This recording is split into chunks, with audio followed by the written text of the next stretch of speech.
Hi friends, welcome to our channel super trader Lakshya. यहाँ पे बात करेंगे किस तरीके से हम प्लान कर सकते हैं कल के लिए, अगले कुछ दिनों के लिए, क्योंकि यहाँ पे काफ़ी बड़े एक मूव के बाद हम हो सकता है कंसोलिडेशन में जाएं, हो सकता है हम यहाँ से बाउंस करें, ये भी हो सकता है हम यहाँ से गिर जाएं। तो इन तीनों में से क्या होने वाला है ये इस वीडियो में बताने वाला हूँ। तो वीडियो लास्ट तक आप देखना, ध्यान से देखना, क्योंकि जो चीज़ें मैंने आज दिन में अपने एक शॉर्ट भी मैंने बनाया था अपने चैनल पे, और एक मैंने इंस्टाग्राम पे रील भी बनाया था, और मैंने अपने टेलीग्राम पे भी अपडेट किया था। वो यही था कि मार्केट गिरा है लेकिन लो पे बंद नहीं होगा, यहाँ पे शॉर्ट्स कवर करेंगे, यहाँ से बाउंस आएगा। और निफ्टी ने ऑलमोस्ट 240 पॉइंट का बाउंस दिया, बैंक निफ्टी ने लो से ऑलमोस्ट 400-500 पॉइंट का बाउंस दिया। तो हम क्लोजिंग बहुत अच्छी दे रहे हैं इन कंपैरिजन टू कि हम कल और पिछले कुछ दिनों में किस तरीके से गिर रहे हैं।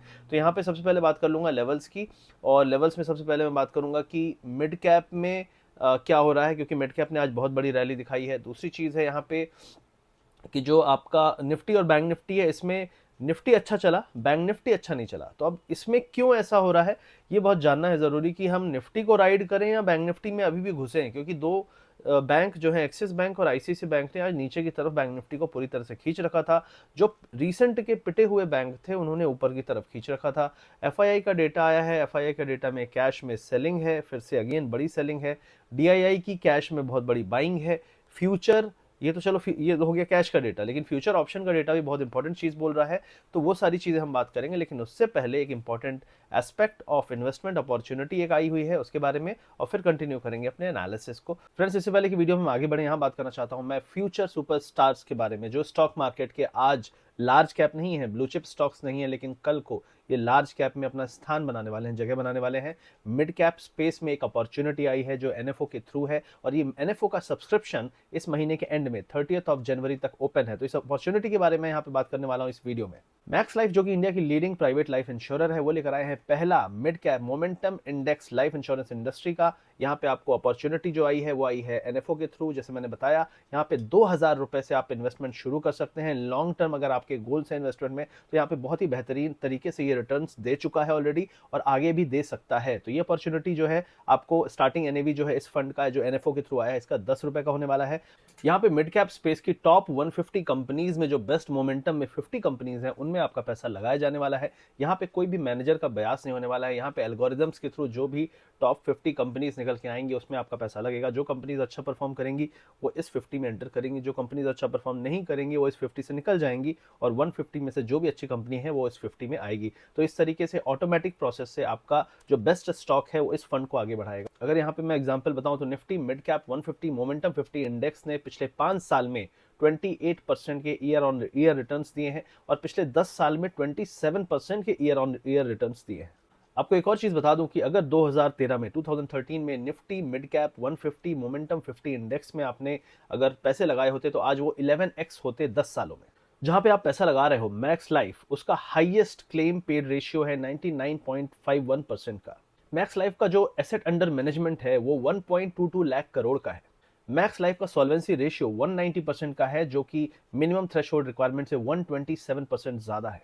इंडेक्स फंड क्या आपको प्रोवाइड करते हैं कि इंडेक्स फंड आपको उस इंडेक्स को रेप्लिकेट करते हैं जिसमें आप पैसा लगा रहे हैं, और उसकी परफॉर्मेंस को रेप्लिकेट करता है आपका पैसा। तो जो इंडेक्स है उसमें अच्छी बात क्या होती है कि जो बेस्ट स्टॉक है वो रहते हैं, जो अच्छे स्टॉक्स नहीं होते वो बाहर निकल जाते हैं। इस तरीके से बेस्ट ऑप्टिमम परफॉर्मेंस आपको प्रोवाइड करते हैं। इसीलिए लॉन्गर टर्म अगर आपके गोल्स हैं तो यहाँ पे रिजल्ट्स बहुत अच्छे हैं, अगर आप लॉन्ग टर्म में रिटर्न एक्सपेक्टेशन रखते हैं। ये जो मैक्स लाइफ का एनएफओ है, इसमें मिनिमम 2,000 रुपए से आप स्टार्ट कर सकते हैं। इसका स्टार्टिंग एनएवी 10 रुपए का होने वाला है, और इसकी लास्ट डेट जो एनएफओ ये अपॉर्चुनिटी दे रहा है वो आपकी 30 जनवरी है। तो अभी तुरंत जाइए, इस वीडियो के पिन कमेंट को चेक करिएगा मेरी बातें सुनने के बाद, और आप चेकआउट करिए उस लिंक को, लिंक क्लिक करिए, आप समझिए अपने रिक्वायरमेंट के हिसाब से आप कितना पैसा लगा सकते हैं, वो देखिए कितना रिटर्न्स आपके एक्सपेक्टेड है, कितना दिखाता है, वो सारी चीजें आपको वहां पे दिखा देगा। तो ये आपको हेल्प करेगा किस तरीके से आप अपने आप को तैयार कर सके कि क्या रिटर्न्स आपके एक्सपेक्टेड हैं इतना पैसा लगाने पे। इस एनएफओ में पैसा लगाने में कुछ बेहतरीन बेनिफिट्स आपको मिलते हैं। पहला बेनिफिट ये है कि आपको यहाँ पे 120 टाइम्स ऑफ आपका monthly premium paid as a life cover मिलता है इमीडिएटली एज सून एज आप पहला प्रीमियम पे करते हैं।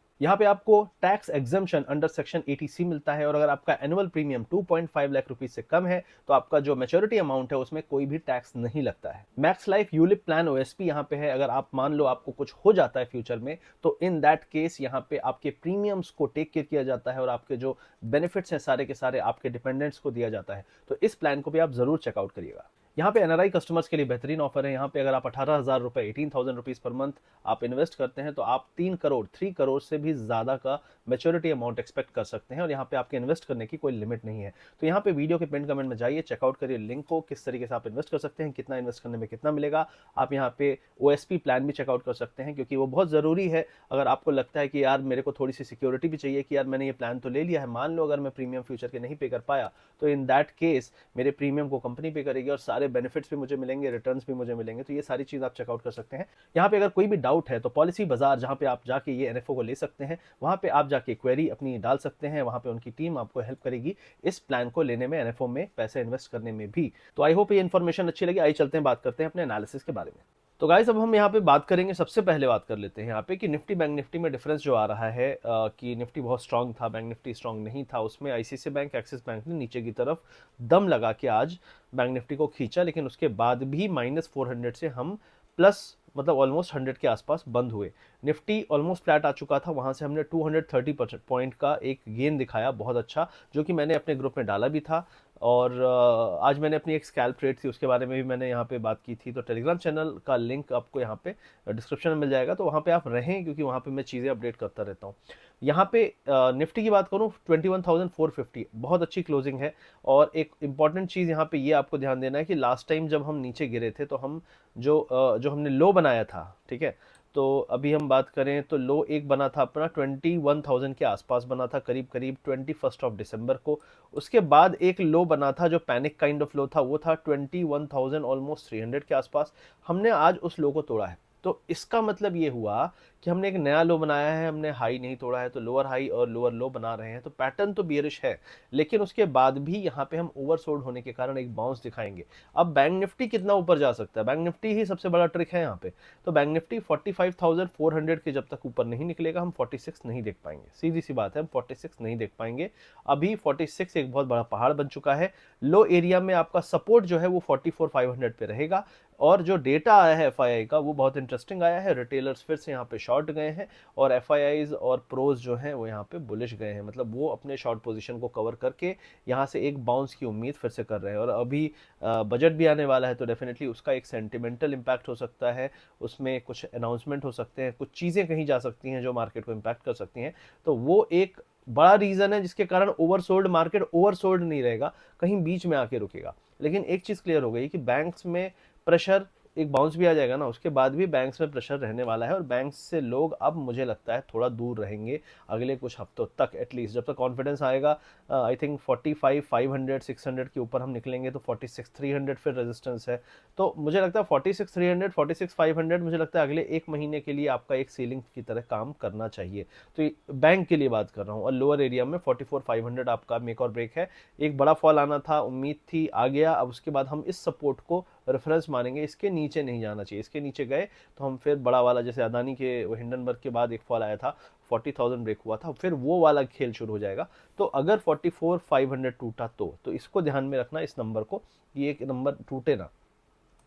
निफ्टी में 21,450 में हम आ चुके हैं। यहाँ से क्या हो सकता है, मुझे लगता है यहाँ से थोड़ा और अपसाइड आ सकता है, 570 तक का अपसाइड मुझे यहाँ पे दिखता है, 570 600 का। वहाँ पे फिर से आपको रिव्यू करेंगे पोजीशन, क्या हो सकता है क्या नहीं हो सकता। लेकिन फिलहाल 100 150 पॉइंट का यहाँ पे अपसाइड दिखता है। बैंक निफ्टी में 400 500 पॉइंट का बाउंस दिखता है। यहाँ पे 45,600 का लेवल मुझे यहाँ पे दिखता है अपसाइड में, जो रेजिस्टेंस की तरह काम करेगा।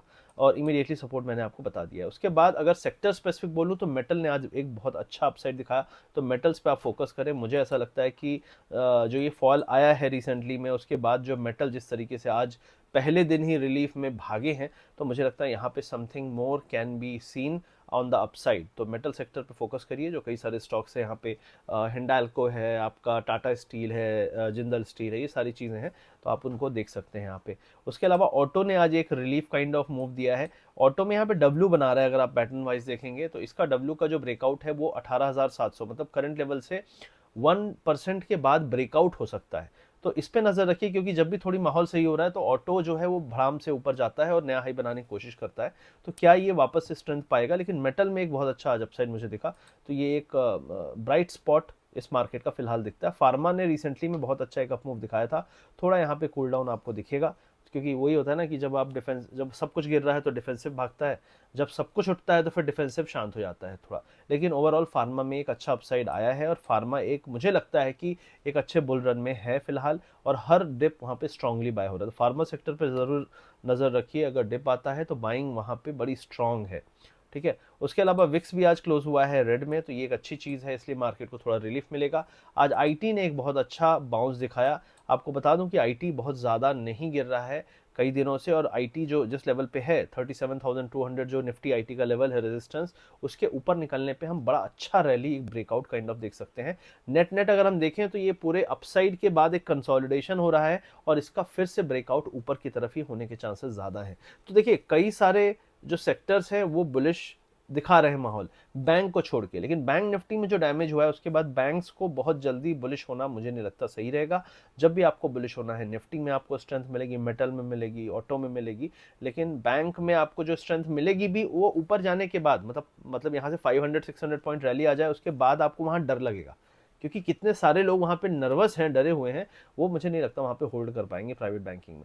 तो ये एक चीज़ ओवरऑल थीम रहेगा, तो मुझे लगता है इस पे आपको नज़र रखनी चाहिए।